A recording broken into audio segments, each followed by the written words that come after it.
Hey everyone, J-Ro here, back with another Final Fantasy VII Ever Crisis video, and today I am bringing you what I'm using for the guild battle number 13 against the Behemoth King. Alright, so before we get into it, if you could please go ahead and hit the subscribe button and click that notification bell so you can be notified when I post new videos. Alright, so let's go quickly over the Behemoth King's boss details. We do have him with weakness, fire, resistance to ice. Recommended sigil to bring, needed sigil to bring is diamond, and the damage sigil needed to bring is triangle. You definitely do want to make sure to bring your physical defense or magic defense down, or both preferably, which you'll see in my builds how I have that. But he does use powerful magic attacks, so and that's why you're gonna want to have magic defense up.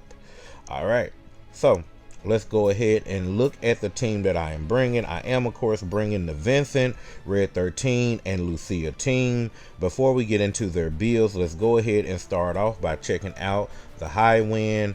Here are my stats for the high wind, and here are my abilities. As far as roll streams goes, Vincent is 100% maxed out. Lucia is 100% maxed out. And RedXIII is one away from being 100% maxed out. Alright, we'll start off with our DPS. We have Vincent here. We have him running his holiday formal wear for Fire Poke, Fireblade Arcanum. In the main hand, we have Holiday Garm, his fire DPS and weapon that does 1.2 times the damage when there's a debuff on the enemy, and providing the R ability of physical attack and fire potency. Next up, we have the Gun of the Worthy, not being used as anything but for its R ability of physical attack all allies. Alright, next up, we are running the death penalty ultimate weapon, which will give us physical and magic ability amplification, and then also the R abilities of physical ability potency and stream phase ATB boost. For a reminder for those that don't remember, that this does give you 3 additional ATB at the start of the sigil phase. Alright, going to sub equips, I have him running the Crystal Sword Z for attack and fire potency. The Behemoth Cutter for physical attack all allies, physical ability potency. And last but not least, the Guide Gloves for physical attack and physical ability potency. You can replace this with Angeal's Greatsword A if you don't have Guide Gloves. Alright, next up, looking at materia, the all-important Triangle Sigil boost for the 1 Triangle Sigil on Vincent. That is going to be my physical attack stat stick, and then the other 2 Fire Blows here are my highest fire potency materials. Then next up, of course, he has Ifrit for Hellfire. Looking at his R abilities, they are physical attack level 7, attack level 3, fire potency level 9, ability potency level 3, and physical ability potency level 6. Looking at his stats, the important ones are HP is 13k, physical attack is 15.1k, and magic defense is 116. Alright, now let's hop over to Lucia, our secondary DPS and debuffer for this battle. We do have her running her new Shinra ceremonial uniform with Reprieve and Shinra insignia. In the main hand, we are running her new Shinra ceremonial rifle. It is a fire DPSing weapon that does cause enfeeble and also raises fire damage up for the entire team, mid, maximum, high, and provides the R abilities of boost attack all allies and buff debuff extension. Next up, we have the Nightjar. This will be our 3 ATB diamond sigil break, providing us with physical defense down high and also magic defense down mid. Then also providing the R abilities of HP and physical and ability potency. Alright, next up, this is an important weapon, the Ultimate V39.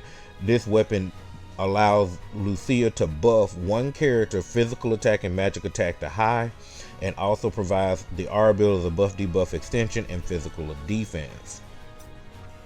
Looking at her sub equips, we do have her rocking the Bird of Prey for physical attack, physical ability potency. The Volcanic Heat for physical attack, fire potency. and the Behemoth Greatsword for physical attack all allies and physical ability potency. Now, where it gets to be important at, and something that I missed during my banner review, is that her third material slot for Triangle Sigil is a new sigil material slot. It has sigil boost too, which means that the sigil count is up by +4. So alone, the triangle sigil goes for 5 when it's not even a full command gauge. When the command gauge is full, it would go for 7. And when her overspeed is activated, because she gets a +2 from a maxed overspeed, it will also go up to 9 sigil breaks at one time. So that is very important here. Alright, and then her other 2 material are my second best fire potency material. Alright, and then she's bringing Ifrit and Behemoth for the Crimson Flare to raise fire damage up as well. Alright. Looking at her R abilities, they are boost HP level 4, physical attack level 6, fire potency level 3, ability potency level 2, physical ability potency level 6, and buff debuff extension level 7. Looking at her stats, they are HP 18.9k, physical attack is 13.6k, magic defense is 120. Alright, now let's hop over to our healer, and by far probably everybody here is important, but Red with his ultimate weapon is super important here. Alright, so for starters, we have Pilot's Jacket for heal and buff debuff extension plus. In the main hand, we're running the Pilot Collar. The important part about this is not only is that it's an AoE heal, but the magic defense up, which we will need to survive the Icy Judgment or whatever his move is called that he does after the sigil phase. Okay, the R abilities are boost heal, buff debuff extension. The secondary slot is the Ivy Collar, giving us our fire resist down, high tier, and then also providing the R abilities of attack and ability potency.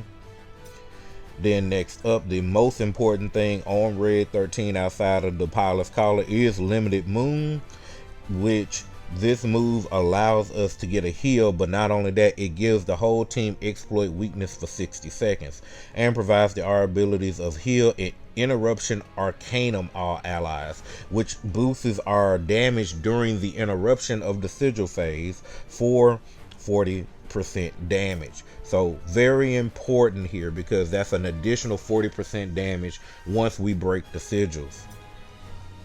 Alright, looking at the sub equips, we are looking at Duraplades for physical attack all allies, buff debuff extension. We have the Stream Slasher for physical attack all allies, and we have the Rocket Lance for attack all allies and buff debuff extension.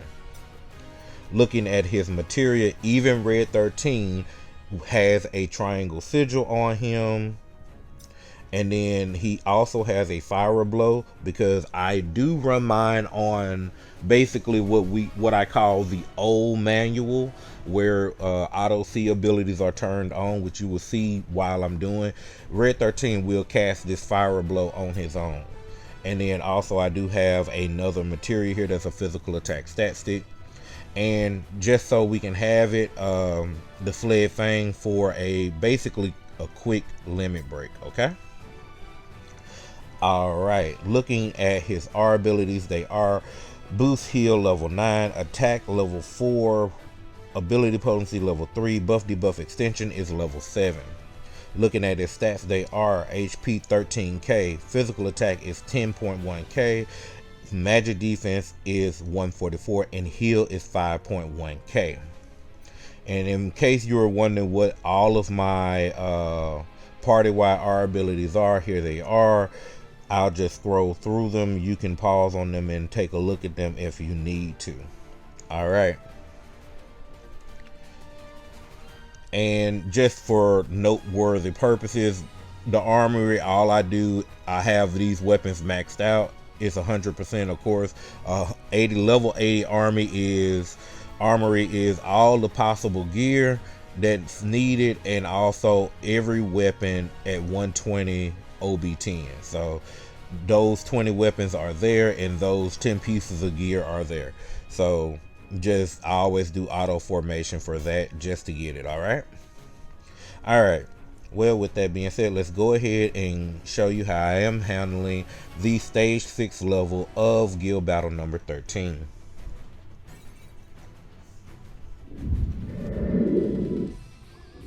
Alright, so we're going to start off with RedXIII, getting our fire resist down, switch over to Lucia and get our enfeeble going, go to Vincent and attack.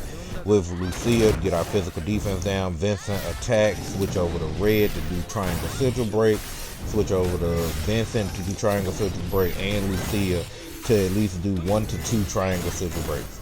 Once ultimate weapons for Red and Vincent are ready, pop those, then go ahead and make sure the triangle sigils are broken, and you want to go ahead and boost the physical and magic attack up of Vincent. With RedXIII during the sigil phase, you want to make sure you get your magic defense up. With Lucia and Vincent, you're just rotating through, making sure that they keep attacking. Alright, coming out of the sigil phase, when the Behemoth King removes his physical defense down, you want to try to immediately replace that with Lucia. Alright, you might can get an attack in with Vincent, but if not, make sure you're on RedXIII, switch to defense and tank the Icy Revenge, and get ready to heal coming out of the sigil phase. And immediately switch your diamond back to red. Go over to Vincent and attack. Go over to Lucia and get one more attack in. Switching back over to Vincent, getting one more attack in. Holding ATB with Lucia for strike ready. Pop your overspeed and hit triangle 2 times.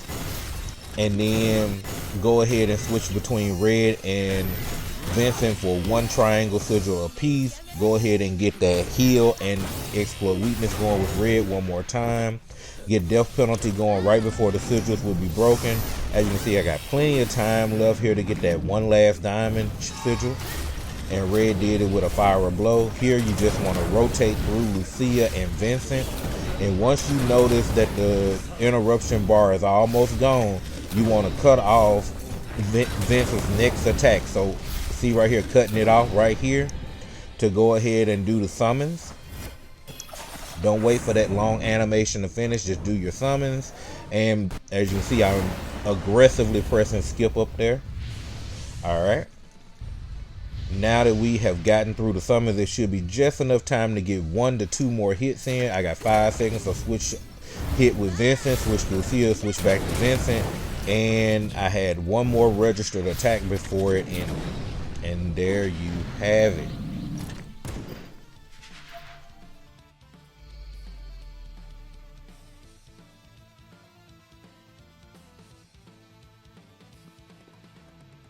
Alright, so let's see how we did on stage 6. For this mock, it looks like we got 37.55%. Pretty strong. That's at least a 3 hit on stage 6. Not bad at all. So as I mentioned, remember, you just want to be able to keep your rotation going. Like I said, Red will use his fire blow on his own, but you're really wanting to make sure to manage those sigil strikes with Lucia and with Vincent when you can, and you just gotta get used to your flow. Alright, so with that being said, I want to wish everyone the best of luck with the remaining days of the guild battle. If you found this video enjoyable or informative, remember to leave a like on the video, leave a comment down below, subscribe to the channel for more Final Fantasy VII Ever Crisis content. Click the notification bell so you can be notified when I post that content. And with that, I'll see you in the next one. Later.